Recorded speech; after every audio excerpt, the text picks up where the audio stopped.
Hai guys, welcome back to my channel. Kembali lagi bersama aku Asiska. Di video kali ini, seperti biasanya, aku akan mengasih tips untuk kalian yang mau menentukan puisi dan membuat puisi. So, kalau buat kalian yang penasaran, stay tune terus.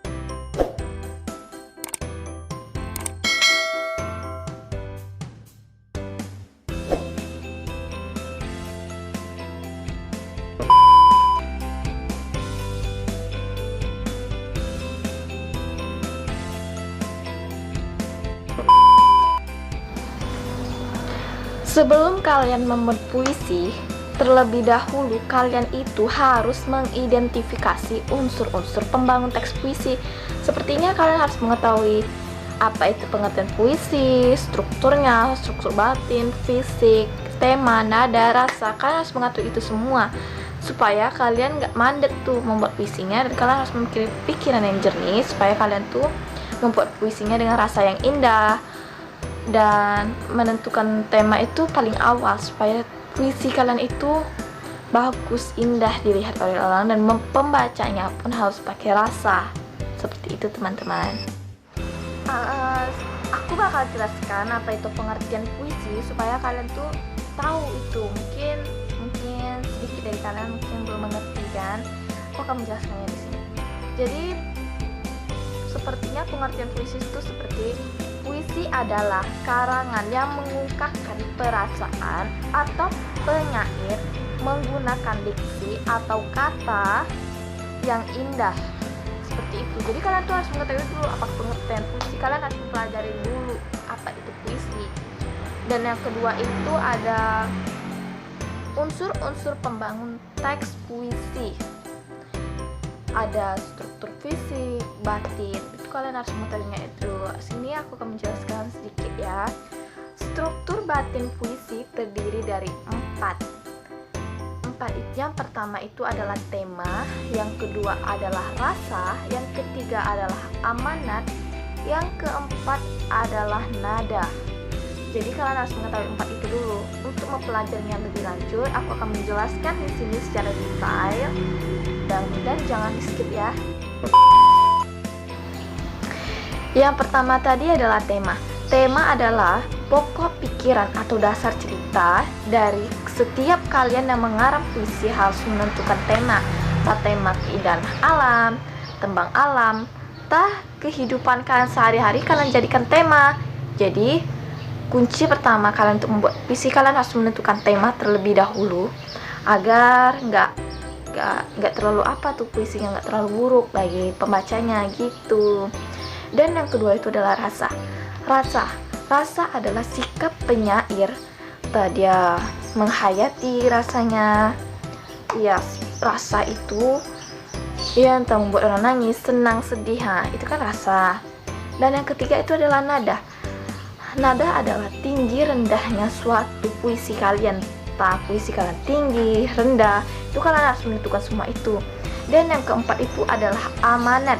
Amanat adalah sebuah pesan yang disampaikan dalam puisi kalian. Itu sebuah pesan, kalian harus rajin sholat gini. Itu kan sebuah pesan. Pokoknya kalian harus pakai amanat lah. Nggak mungkin kan kalian buat puisinya sembarang aja. Pasti kalian harus menentukan amanat, pesan yang bermanfaat bagi pembaca kalian. Seperti itu teman-teman. Selanjutnya itu adalah struktur fisik, terdiri dari 6. Yang pertama itu adalah perwajahan puisi atau tipografi.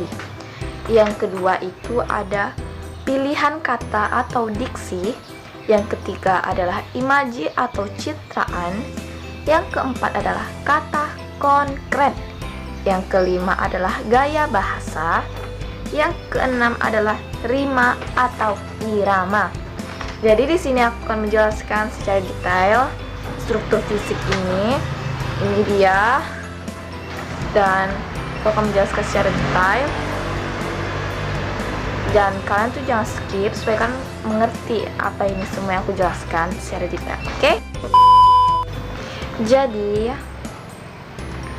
struktur puisi kan terdiri dari 6. Yang pertama itu perwajahan puisi atau tipografi. Pengertiannya adalah seperti halaman yang tidak dipenuhi kata-kata. Jadi halaman kalian tuh harus pakai batas gitu, nggak semuanya itu harus mengeluarkan kata-kata, harus sedikit aja, yang penting jelas, singkat dan padat. Yang kedua itu adalah pilihan kata atau diksi. Pilihan kata yang digunakan penyair untuk membuat puisinya. Jadi kalian tuh harus memilih kata-kata yang indah dan mudah diingat oleh orang lain. Yang ketiga itu adalah imaji atau citraan. Adalah susunan kata-kata yang dapat mengungkapkan pengalaman panca indera. Mungkin kalian membuat puisinya dengan pengalaman aku gini.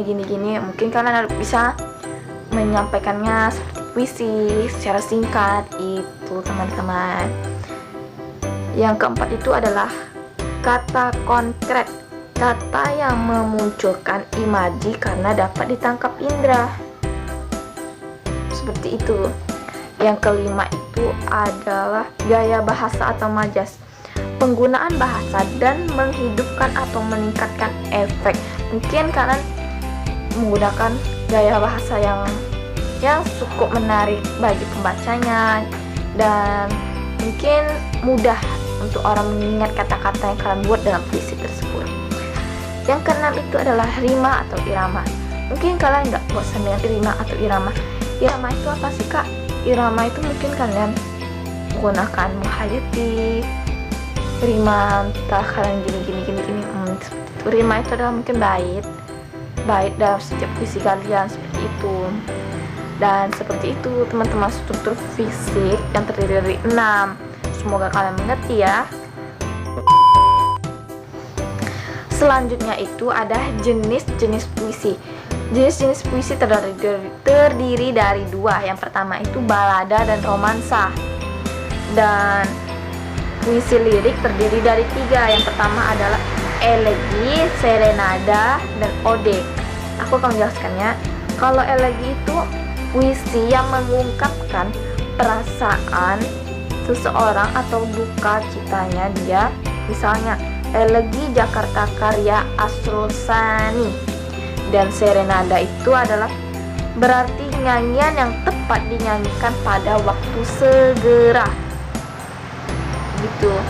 Yang ketiga itu adalah ode, puisi yang berisi pujaan terhadap seseorang. Mungkin kalian pujaannya ini seperti itu.